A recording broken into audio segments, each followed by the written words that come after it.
So here we are at the ranch, and this is the new piece of equipment that we got here. So it is an international utility tractor. It's a 340, as you can see right here. And what they did here, so I just picked this up about 2 days ago. Wasn't running, but I'm gonna walk you through everything that I done. So somebody here did a pretty good job of reversing the tractor itself. So all the controls, pedals and everything, and the seat is facing what it used to be the back wheels, but now they're the front. And they attach this huge blade right here. I think it's for a snowplow. Definitely, I tried clearing some land, as you can see here, but the pitch of the blade itself, I think it's too aggressive. So it just digs in. Like as soon as you grass any dirt, it just likes to dig. So I'm gonna play with it a little bit. It does not have up and down tilt. It just, well, angle tilt. It just has side to side and up and down with the 3-point hitch. But all the hydraulics were pretty good. I did have to replace this hose right here. It was completely busted when I got it. So you just to leak right about here, as you can see all the oil here. That was about 20 bucks on Tractor Supply, just off the shelf. The blade itself, it's about 7 feet and 8 inches. I think that's what I measured at the from point to point. So I think it's just definitely too overkill for what I got going on here. But you can see here, it does clear once you get the angle right. It does clear pretty good. But mostly I got it because I got it for pretty cheap. Was not running, and it came with an extra tire. You can see it right there with an extra wheel. So it was not running at all. So it is on a 6-bolt system. So what I did here, I put a 12-bolt battery. Has a new starter from the old owner. He put a new starter on it and cleaned the carburetor. It wasn't that bad. All the fluids, there's no water on the oil and whatnot. So cleaned the fuel bowl or the fuel bowl here and got fuel to the system. Put some ether on it and she fired right up. So what I did, since it's 12-bolt system, I ended up taking, a 6-bolt system, I ended up taking the 6-bolt coil away, and then I put a 12-bolt coil on it. So I've been running it, I want to say maybe about 2 hours, no issues.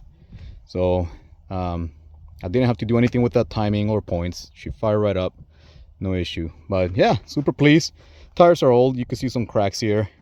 That one right there, and this one used to go flat a lot. So what I did, I bought a gallon of slime, put it in there, and she's been holding. Before, when I got it, it was not holding there for more than 10 minutes.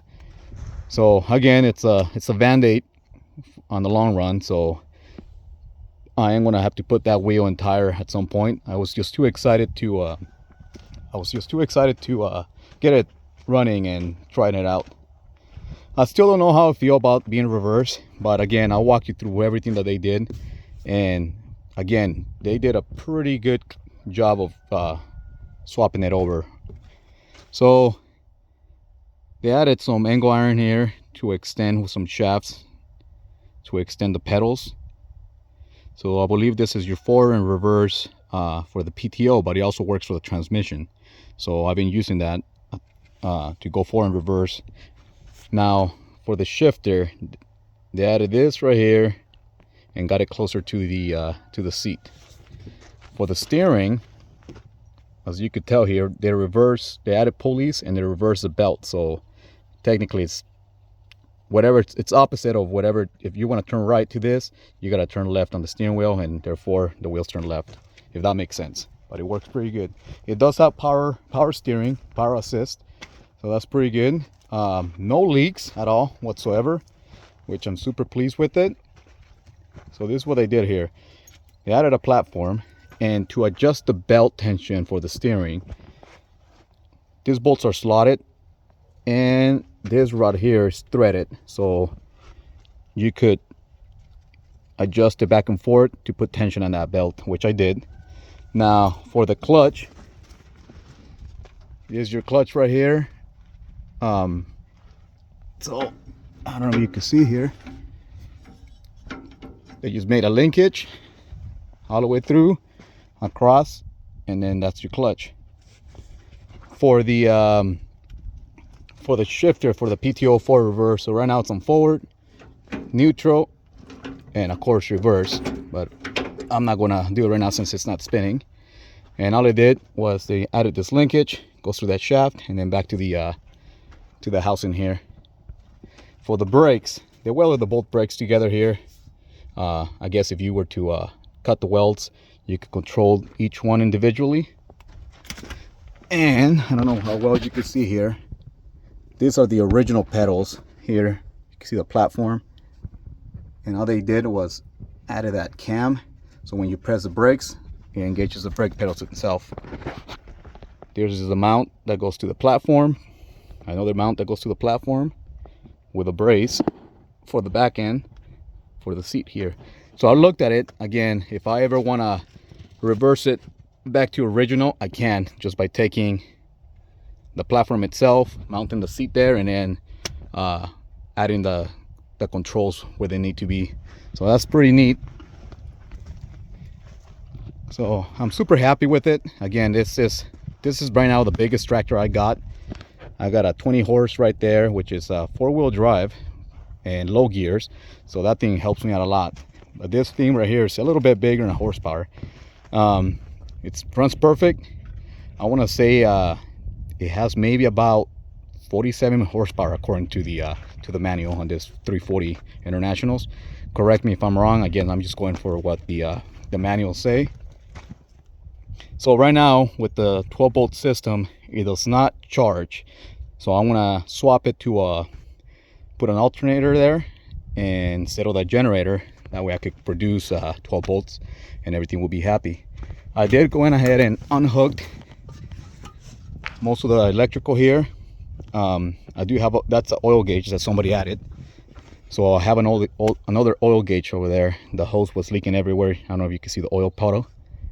So yeah, I ended up putting one by the crankcase that I could see from the seat. Now ignition, the keys there, everything works. I want to make sure it's on neutral. There it is. Turn it on. Oh, come on, baby. So fires right up, runs pretty smooth. I ended up adding new hydraulic fluid. This thing takes 12 gallons, believe it or not, and it was empty.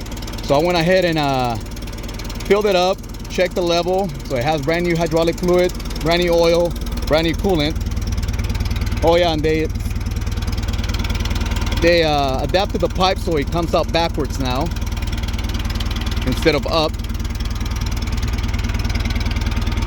So yeah, I'm gonna show you guys here real quick the controls.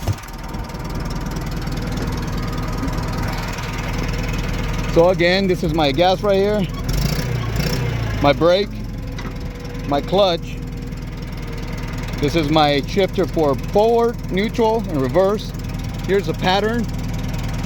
That way I can see it when I'm shifting, and it is accurate here. The only thing is you can see the F here and the R here. It's actually backwards. This is your forward and this is your reverse, going that way. For hydraulics,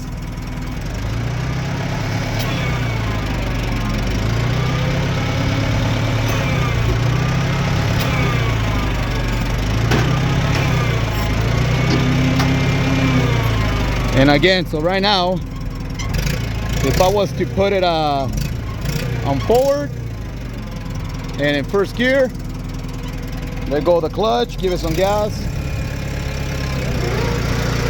and there we go.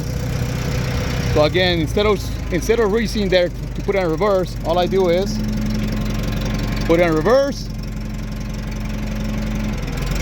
and there it goes backwards. So I'm gonna put it here, lower the blade,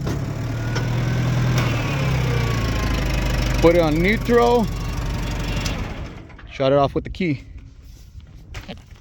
So yeah, I'm super pleased with this. Again, the guy had it for a couple of years, farmer, and he was gonna restore it, but I ended up picking it up for pretty cheap. and got it running. This is the third day that I got it, so I think I hauled it Friday and it is Sunday. I wish I would have videotaped the whole process of me getting it running, but again, everything's off my phone and I'm not quite set up yet to make some videos, so I just did this real quick. Didn't take me long. Again, just clean the carburetor, put a battery on it, and put a new coil, and it fired right up. So sooner or later I am gonna, again, this blade's a little too aggressive, so sooner or later I'm gonna either shift it so it's actually this way now, so it drags as it's pushing rather than digging in, or just go ahead and get rid of all this setup and actually put a Gannon box here. Still keep it facing backwards, because with the Gannon box on that tractor here, I keep looking back.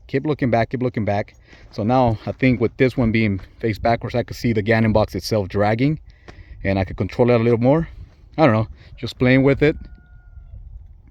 So yeah, if you guys want to see more of this dirt clearing that I'm doing here, this is about, from that right there all the way through, it's about 3 acres that I'm trying to clear and I'm trying to level. I don't know how much justice the camera does, but there's a little bit of hills. I've been planning this area out here. I want to put a steel building with concrete foundation, so that's going to be my priority. And then from there, clear all the bushes there, start making some wood for this winter. And yeah, kept the saguaros. All the little saguaros that I had, I donated them to be planted somewhere else where there's been fires. I think they planted on 4 Peaks. But anyways, I'm super excited with this. If you guys want to see more on this tractor, let me know. Again, this is new to me, three days. So luckily, all that right here, I think that's where the hose was leaking. You could tell right here, there's a leak here, and that's on that quick release fitting. So I think the O-rings on it are busted, so that's an easy fix. But other than that, again, no, not overheating. I checked the temperature gauge, works. It doesn't leak coolant or oil. It has plenty of oil. I topped it off. I do have the original hand cranked just to see. That's how I was able to test it before I bought it, that the motor was not stuck. But overall, a pretty clean looking unit. Let me know if you guys want to see more of my plenty projects. I got plenty of projects there if you guys want to see some of it. But yeah, pretty cool. Stay tuned and hopefully you guys enjoy this.